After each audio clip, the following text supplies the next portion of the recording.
Module 2. Unit 3. Financing the Startup Enterprise. 1.0. Introduction. 2.0. Objectives. 3.0. Main content. 3.1. Meaning of entrepreneurial financing. 3.2. Sources of entrepreneurial financing. 3.3. Reasons why loans may not be granted to an entrepreneur. 3.4. Considerations of financial institutions in evaluating a loan proposal. 3.5. Pitfalls in financing a business enterprise which the entrepreneur should know. 4.0. Conclusion. 1.0. Introduction. In this unit, an attempt has been made on the different ways an entrepreneur can raise fund, what he needs to do to be able to raise fund from financial institutions, what financial institutions look out for in evaluating a loan proposal, as well as errors entrepreneurs should avoid in financing a business enterprise. 2.0. Objectives. At the end of this unit, you should be able to explain clearly the term entrepreneurial financing, explain any 5 sources of finance available to an entrepreneur, explain any 5 reasons why loans may not be granted to an entrepreneur, explain any 5 pitfalls in financing a business enterprise which the entrepreneur should know. Explain any 5 reasons or factors that financial institutions use in evaluating a loan proposal. 3.0. Main content. 3.1. Meaning of entrepreneurial financing. Financing is believed by entrepreneurs to be the major constraint in starting and operating a business venture of their own. A lot of entrepreneurs get discouraged when they envision the amount of money they would require to start the business of their dreams, given their relatively low money income. Raising seed capital is believed by some potential entrepreneurs to be synonymous with borrowing from financial institutions. This is perhaps the greatest mental blocks of most Nigerian entrepreneurs. On the basis of this assumption, they immediately proceed to the financial institutions, only to discover that the financial institutions require that certain procedures should be followed, and in any case, the funds are not there just for the asking. The entrepreneurs quickly become frustrated. Some of the entrepreneurs resort to the informal financial market which, though more expensive, does not require a great deal of documentation and elaborate procedures. Entrepreneurial finance is the study of value and resource allocation, applied to new ventures. It addresses key questions which challenge all entrepreneurs: how much money can and should be raised, when should it be raised and from whom, what is a reasonable valuation of the startup, and how should funding contracts and exit decisions be structured. In other words, entrepreneurial financing refers to the various ways an entrepreneur can raise funds to run his or her small, medium-scale business. Raising funds requires some basic knowledge and planning from the entrepreneurs. This is to ensure that there is essential funds to run the business, and curb any incidents of ill-timed financing, securing the wrong type of loan, miscalculating or underestimating the cost of borrowing. 3.2. Sources of entrepreneurial financing. There are several sources from which the entrepreneur can raise funds. Ossays and Anout 1999 suggest that the sources of financing from which entrepreneurs commonly raise funds depend on the stage in the life cycle of the enterprise. 1. Personal resources. This is divided into 2 parts, namely, savings or inherited wealth.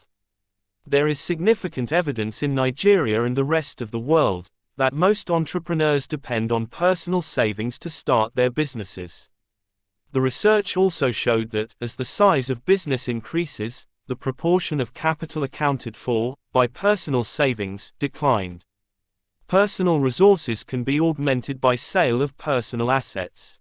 The willingness of an entrepreneur to sell off his or her personal assets in order to raise funds is considered by financial institutions and other stakeholders as the strongest indicator of the entrepreneur's belief and commitment to the success of the business venture.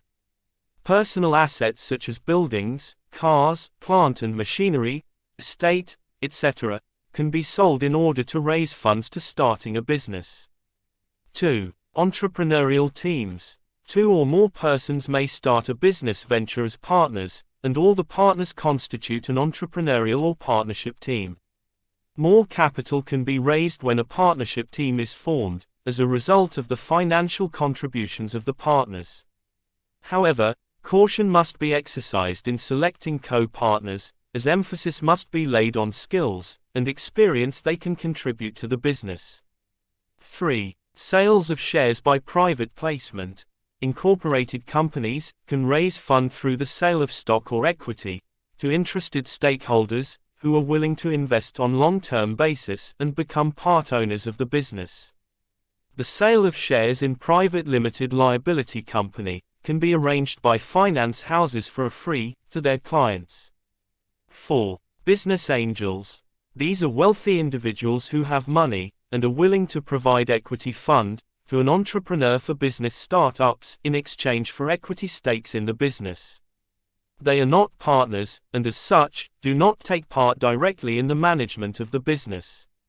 They may offer advice from time to time, but in most cases, they prefer to remain anonymous. 5. Rotating credit scheme, or osusu, or money lenders. These are informal institutions that provide small loans to owners of small and medium-scale enterprises (SMEs). They are commonly found in Nigeria and other developing countries. The entrepreneur can be a member of this group, popularly called osusu or isusu, to raise funds. Rotating credit scheme can be a popular and convenient source, as they do not demand collateral, other than personal guarantors in case of huge amount of money. However, to benefit from such a scheme, you must be a member of the savings scheme. 6. Cooperative societies. This is another way of raising relatively large amount of money to starting a business. Many people are able to save gradually, and to obtain loans to starting their own businesses, by becoming a member of the savings and loans cooperative societies. 7. Loans from family, friends, and relations. Entrepreneurs in Nigeria and other developing countries usually depend on family members, friends, and relations to provide them with the needed funds in order to start their businesses. Osse's 1981, however, believes that the use of family members, friends, and relations as a source of startup capital creates obligations on the part of the entrepreneur to also assist family members when his or her business succeeds.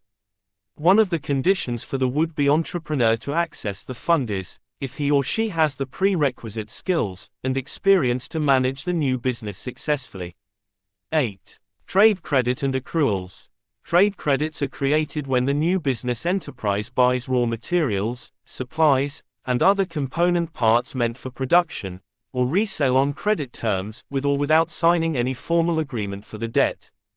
Trade credit is an interest-free source of funds for the length of the credit period. Accruals refer to trade credit on an intangible goods or services. The ability of an entrepreneur to secure credits from suppliers, or down payment by customers, depend largely on the creditor's perception of the credit rating of the entrepreneur. 3.3. Reasons why loans may not be granted to an entrepreneur.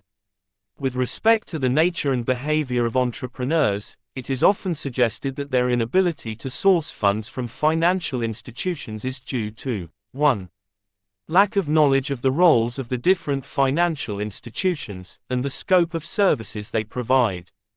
2. Lack of skill in presenting their proposals and business plans to the financial institution. 3. Inadequate financial commitment on the part of the entrepreneur to the project. 4. Lack of adequate collateral securities that will guarantee the repayment of the loan. 5. Poor accounting records, which make it difficult to ascertain the true financial position of the firm. 6. Inadequate lead time between when the entrepreneurs need the money, when the requisition is made to the financial institution, and the time required by the financial institutions to process the request. 7. Poor quality of business plans and feasibility study on the part of entrepreneurs are the factor inhibiting their access to loans. 3.4. Considerations of financial institutions in evaluating a loan proposal.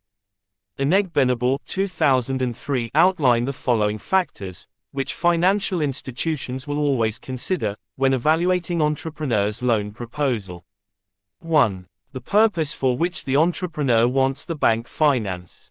The purpose for which the loan is needed will enable the financial institutions to determine whether the request is consistent with their area and scope of operations, since all financial institutions have areas of interest when granting credit facilities.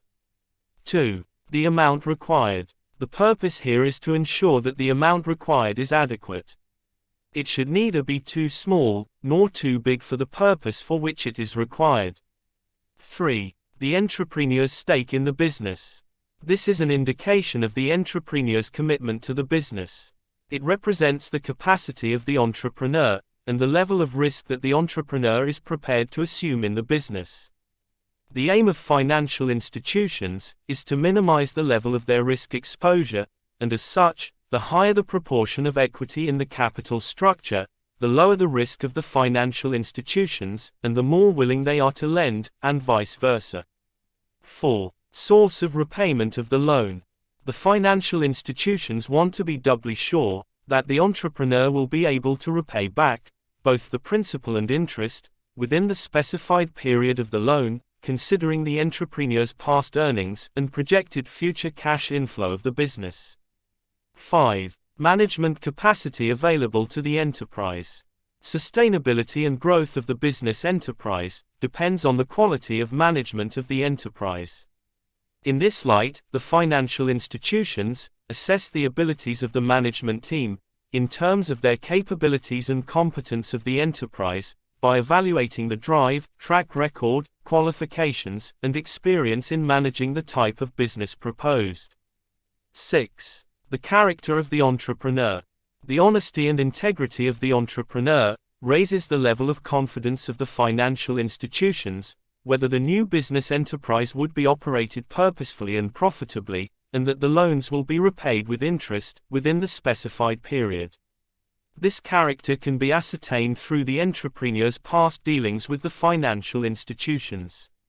7. Collateral security. This is a means of protecting the interest of the financial institution in the event of failure to repay the loan and accruing interest. Generally, the collateral securities acceptable to financial institutions include a.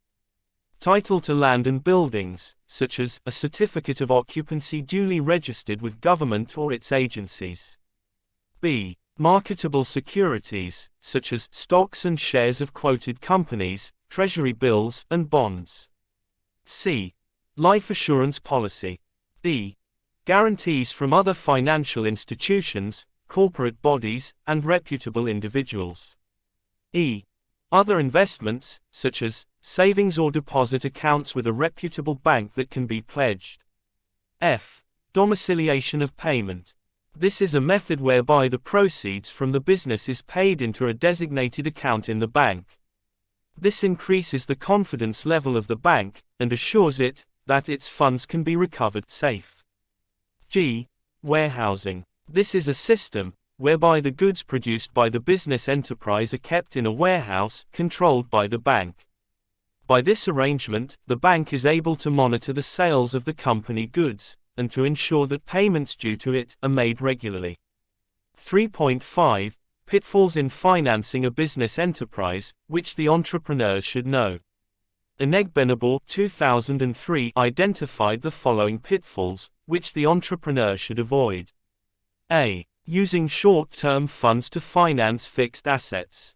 This is a situation whereby the entrepreneur uses short-term fund to finance fixed assets, such as land and building, plant and machinery, motor vehicle, etc. This is an error, because the entrepreneur puts a square peg in a round hole. It should be avoided. b. Failure to utilize the services of a good accountant, or failure to heed to the advice of an accountant. c. Inadequate capitalization. d. Early diversification into other business activities. e. Withdrawal of funds from the business to meet the ever-increasing social and family commitments. f. Overtrading. 4.0. Conclusion. In this unit, attempt was made on the different ways entrepreneur can raise funds, reasons why loans may not be granted to some entrepreneurs, factors which enable financial institutions to evaluate a loan proposal, as well as errors in financing a business enterprise, which the entrepreneur should know in order to avoid them.